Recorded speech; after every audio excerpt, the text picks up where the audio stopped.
We have a quorum, and this is also the appointed time, so let's start the meeting. May I welcome the government representatives. I won't go through the attendance list. You'll be called to answer questions, Vitis. And you can answer members' questions on behalf of the administration. So at the last meeting, the administration has provided a written response at CB bracket 1182/1819 bracket 01. And it is very clear. Perhaps I will ask the administration to very briefly walk us through the paper and see if members have other follow-up questions. Thank you, Chairman. Regarding the last meeting, several issues were raised, and we'd like to supplement some information. One is in relation to valid period of an excavation permit. We explained how we invited universities to work with us in coming up with the calculations for the standards and also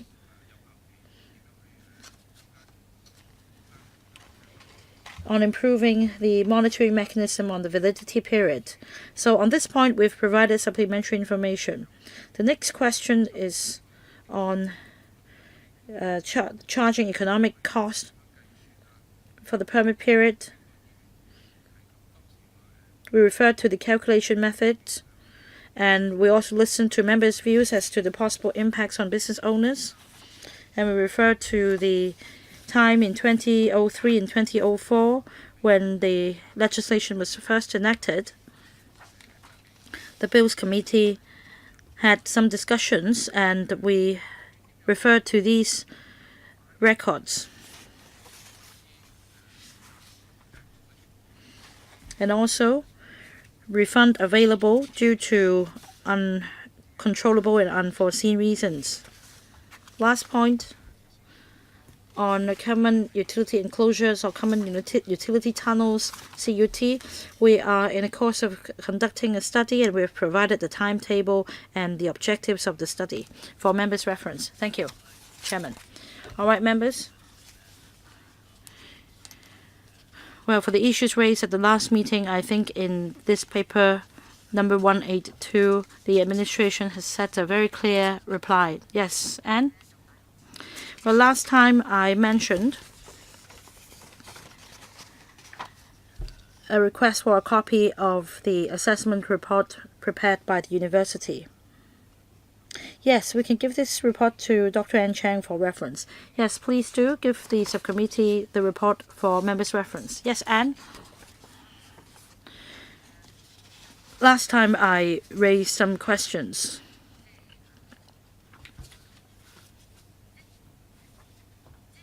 Well, and there are things I'd like to know. You have a standard works and non-standard works program. And for non-standard works program, well, this is not something I'm concerned about because each case is unique. What I'm concerned with is standard works program. That is the incessant excavation works not taking place near, say, the footbridge foundation or other new development projects. Perhaps excavation for the purpose of laying utility pipes and ducts or other addition works. Perhaps after the gas company conducts excavation, the power company would follow. And last time, you mentioned that at least you should give each company 1.5 months. In other words, very soon 6 months will pass, and then if they apply for an extension, I reckon that at most they will be paying an extension fee of $40 per day. What about impact on business owners?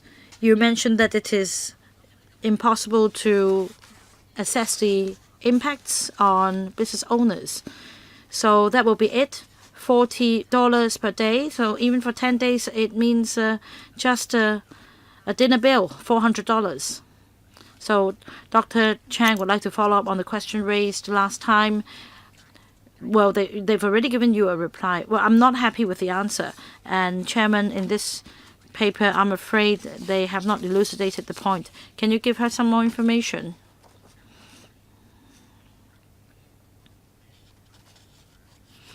Perhaps I can explain. In monitoring roadworks, whether there'll be an occasion when a utility company would repeatedly conduct excavation works. Well, we do have a monitoring mechanism. Perhaps my colleague can supplement in due course as to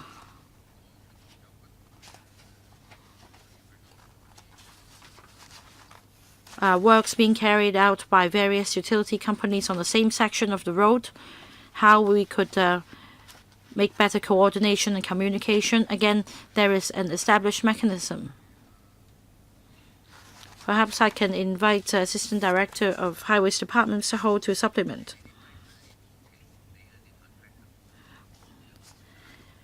Well, you do give some time to each contractor for a project, and it may be necessary to extend the period. But please, you've heard Dr. Chang's views, and please explain to her.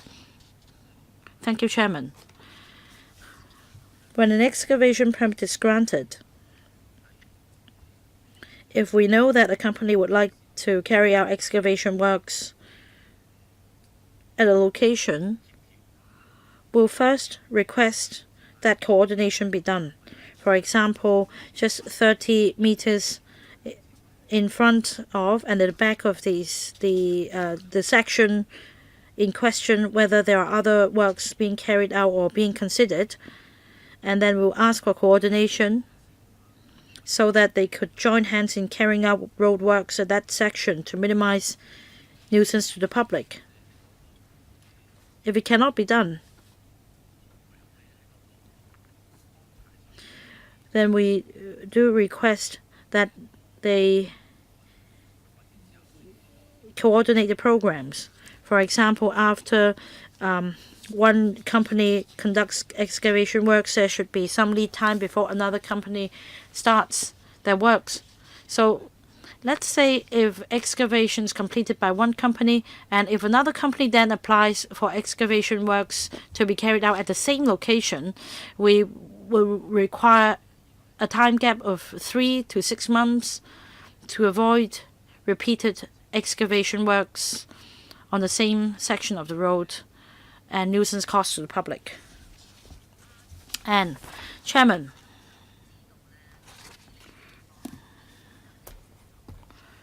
now I'd like to know, in relation to the present situation, whether any improvement can be made. Well, for example, the Director of Audit published a report this year referring to the general excavation permit and for standard works program issued by the Highways Department in 2016. There were 8,921 permits, comparing to 13,297 in 2010. It represents a reduction. But at the same period of time,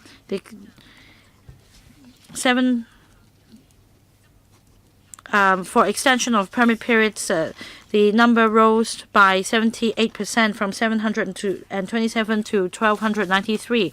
The validity period also extended from 48 days on average to 91 days on average, some 90% increase. So there is a trend that apparently excavation works are taking longer. And we often receive complaints from residents and shop owners that if excavation works are extended, their businesses would be affected as the works are carried out in front of their shops. The question is whether an improvement can be made to make the period shorter to avoid nuisance to the public. All right, you note members' views, right? That should be your reply, and then you go back and work harder. Because well, the subcommittee should focus on the resolution and This question is somewhat irrelevant, but a bit related, and that's a very good suggestion because she also received feedback from the public. So perhaps you can give a reply to her. Thank you, Chairman. Like Dr. Ann Chang said, it seems that there have been repeated excavation works, laying of utility ducts and pipes on the same section of the roads, and the Highways Department is actually doing some work in this regard. It is conducting some analysis because the Highways Department has information on the number of excavation permits and the number of extension applications. So let's say if the pavement is opened up and then there is an application for extension, it is a sign that there could be a lot of underground utilities at that section, so that when the next company applies for a permit, the department will advise the company to look for alternative alignment because of the difficult underground situation. It is hoped that by doing so, we can minimize repeated excavation works and extensions. 如果你話頭先再提到話嗰啲延期嗰啲個案啊 ，as for cases requiring extension or longer works time, and perhaps I would follow up on the issue at the PAC. The officials in attendance today might not be able to answer this question, so I will follow up on that for you at the PAC. So please take note of Dr. Chang's questions. Ms. Adishu. Thank you, Chairman.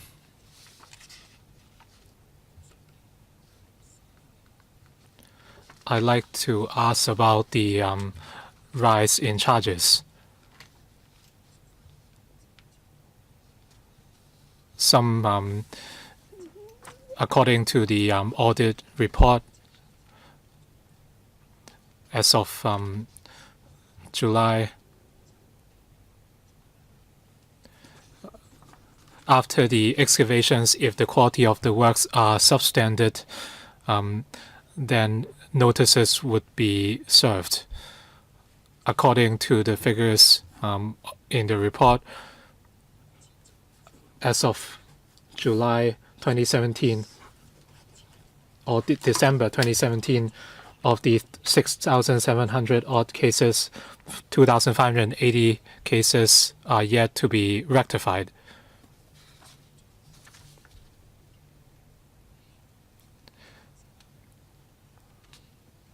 For these substandard works, would they be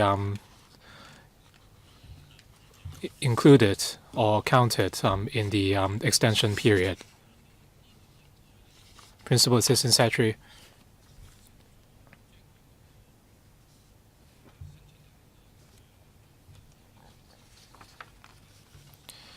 If the XP applicants claim that the works are completed,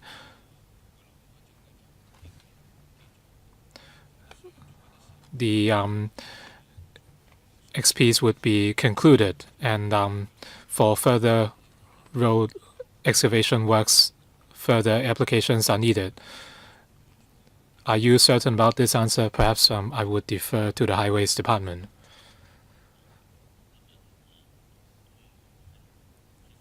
Can you address Mr. Chu's question? Mr. Chu, would you like to repeat your question?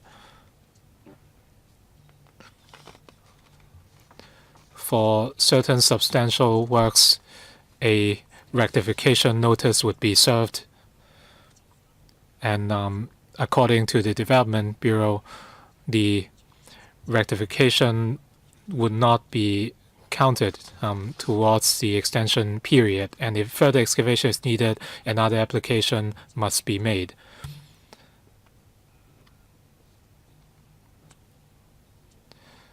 This creates a situation in which there could be a delay of 2 years or more in order to meet your requirement, and in the meantime, would the public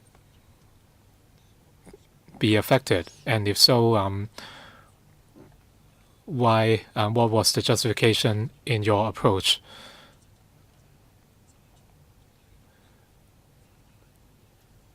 Chairman, the audit report show that the period of postponement has been increasing.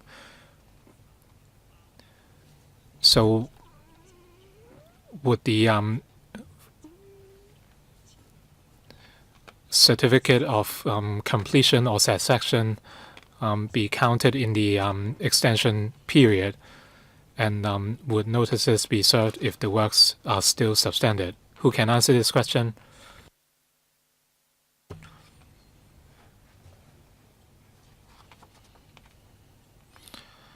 Some emergency works might require excavation permits. In other words, works have to be conducted within a very short time.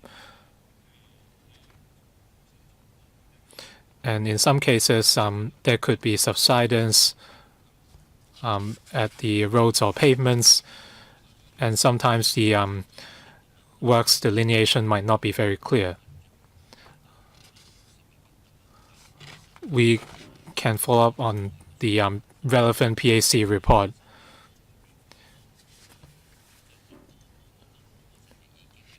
While they have already addressed the issue via the report. So in terms of the charges, so perhaps you can pinpoint the issue of charges.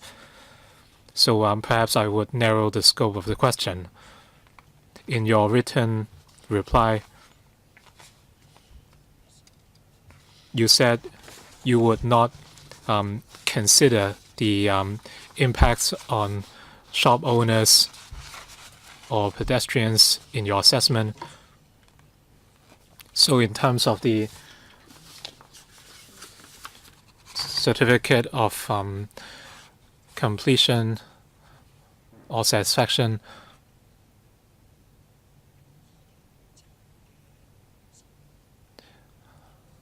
by increasing the charges, can you improve or cut down the number of substandard works?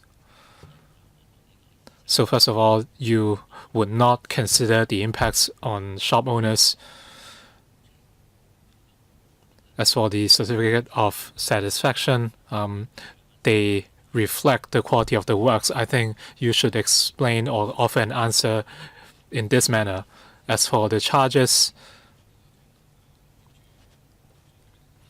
I would defer to the Highways Department.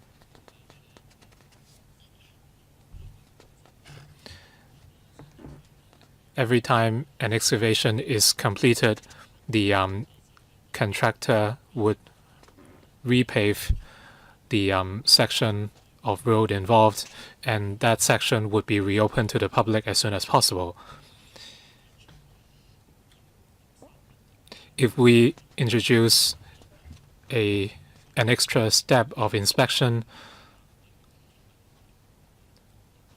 there could be a bigger impact on the public at the relevant road section.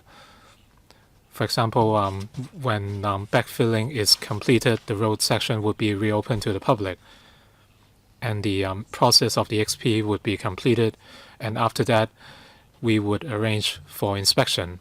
If substandard works are detected, then we would demand rectification.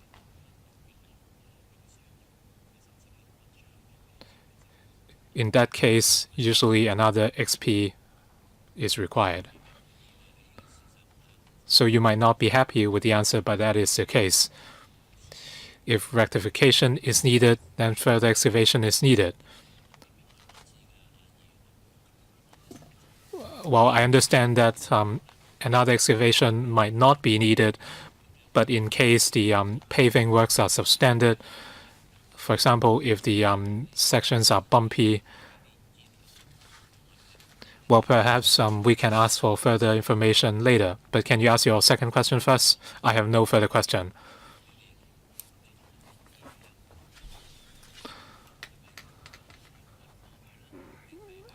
Would if a certificate of satisfaction is not issued, would the road sections have to be repaved? Can you share your experience with us? For if a certificate of dissatisfaction is issued, the works might be substandard, and it might also be possible that the records are not satisfactory. So we might look at the photos or the inspection of soil conditions, etc.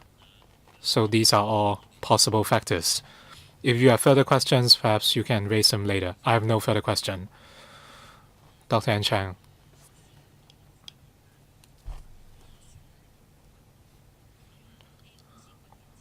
Some members of the public would tell us that after certain excavation works, the roads would be repaved, and a few weeks later another company would come along and carry out excavation, and then the roads would be repaved, and after some time another company C would come along and carry out excavation, and so on.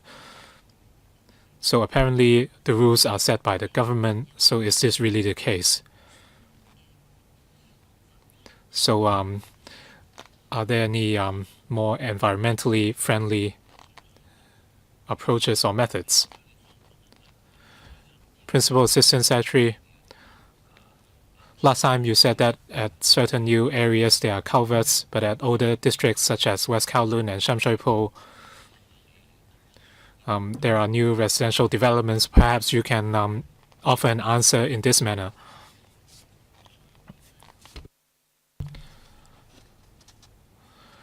In some cases, there might be repeat excavations, and they might involve emergency repairs. As we explained, repeat excavations within 6 or 3 months should not occur. So as Anne said, there might be utility and road works, and you should have a timetable for that. Do you have such arrangement in place? If not, different parties might come along and carry out excavations. After the excavations, they would repave the roads. So I just find this a waste of time and effort. You said that you have put in proper arrangements and different companies would come along. If that's the case, is there really a need to repave the road before another party comes along and conduct excavation? So, for example, can we have Company A conduct the drilling and Company B would repave the road? Is that possible? Can two separate utilities share this road section? Perhaps I would defer to the Highways Department. If Dr. Chang sees the situation in any specific area, perhaps you can get in touch with my team and we can explain the matter further. And can you provide any information? For example, the complaints you received. Yes, I'm about to tell you.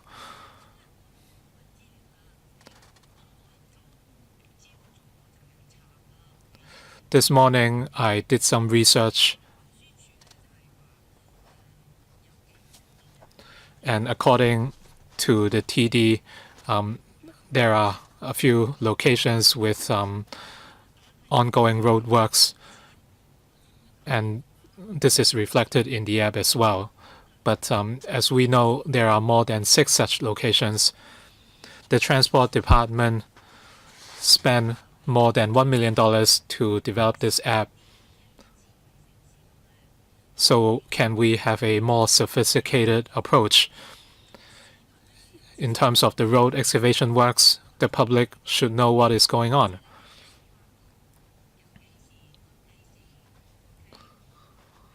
So can you inform them of the excavation period and other relevant information? So that way, people who use your app can see the information clearly. They can know the locations of the excavations, and drivers can take alternative routes. Nowadays, we are talking about smart city, and different government departments are carrying out works on smart city. With this information, the public can also play the role of gatekeeper. For example, if a work would is supposed to last till the 15th of November, and today is already the 20th, and if the works are still not completed, then they can file a report. In the audit report, and this is coming from the report, the inspection team of the Highways Department between 2016 to the end of 2017 only conducted 40% of inspections needed. So does it mean that you're very busy? With this information available to the public, district councillors, local communities and the public can monitor the works for you. Let's say if the work site isn't worked on by workers in front of the shop, then the owner can then just ring you. With a smart city, will you incorporate these elements? These are valuable views. Please note her views. Please go back and be smart. Since you people are very smart, and then perhaps you can give us something in writing. About dissemination of information, perhaps we should go back and discuss with the Transport Department. Well, the Transport Department made an app with some $1 million or so. What about the Highways Department? Is there an app? No. So how about that? PS, make an app and share this app with other departments, lands, highways, transport department. Anytime when a permit is issued by one of these departments, you can update information in the app. It helps you, and it also helps managing traffic. So it really helps management.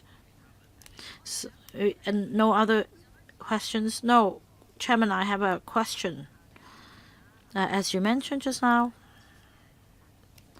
the PS also referred to new development areas where common utilities tunnel will be used. What about Kai Tak new development area? Are you using that as well? Which department should answer? Highways? Well, that's just my own understanding. I'm not the officer in charge of the project. My understanding is that it's not in use on a large scale in the new development areas. All right, you can relay this view to the Development Bureau. Well, since you're looking up information anyway, please check and tell me which new development area is using the common utilities tunnel. Right, please give us a supplementary paper for members' reference. All right, so if there are no other follow-up questions, let's go to the amendment regulations itself. It's very simple.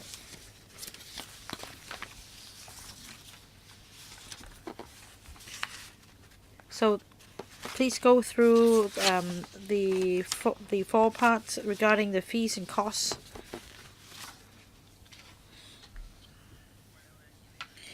LN 205 of 2018, please walk us through.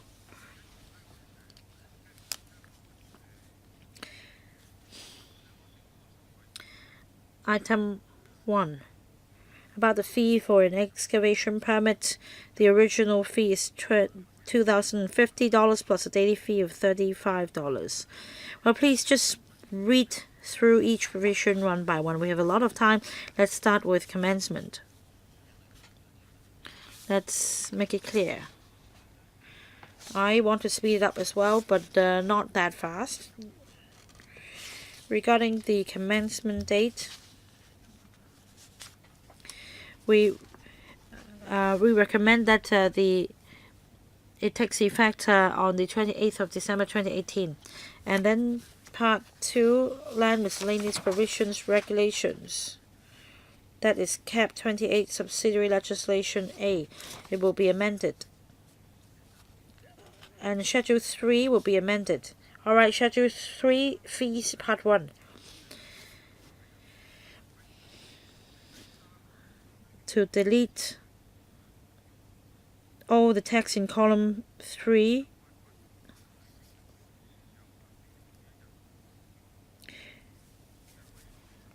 For an excavation permit, the fee should be $2,360 plus a daily fee of $40. And then next point, subsection A will be deleted to be replaced by $750 plus a daily fee of $40. And then 3.3, Schedule 3, Part 1, 2B1, to delete $21,800 and substitute with $23,600. And then 3.4, Schedule 3, Part 1, 2B2, to delete $8,540 and substitute with $9,120. And then Schedule 3, Part 1, 2B3, to delete $1,710 and substitute with $1,850. Schedule 3, Part 2, Item 1, to delete $3,370 and substitute with $3,700. 3.7. Schedule 3, Part 2, Item 2, to delete $440 and substitute with $485. 3.8. Schedule 3, Part 3, Item 1, to delete the text in the third column and replace with $2,360 plus a daily fee of $40 per day for the whole duration of the emergency excavation determined in accordance with Section 10C, subsection 5 of the ordinance.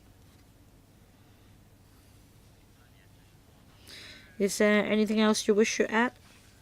Well, this is the proposed amendment. Any other comments, members? If not, then your views are noted. They will be put on the minutes. And then you've promised members to provide some papers, and your views have also been noted. And please do your best to reply to members' questions, and then at the PAC I will follow up on the points you raised. Alright, would the Secretariat please help follow up on these matters? I really hope that we'll see some improvements. Alright, that's a very good comment. Tell us in which NDAs and which areas you have the CUT. Mr. Eddie Ju, any other questions? No? Then, all right, thank you. Meeting's adjourned. Let's turn to the legislative timetable.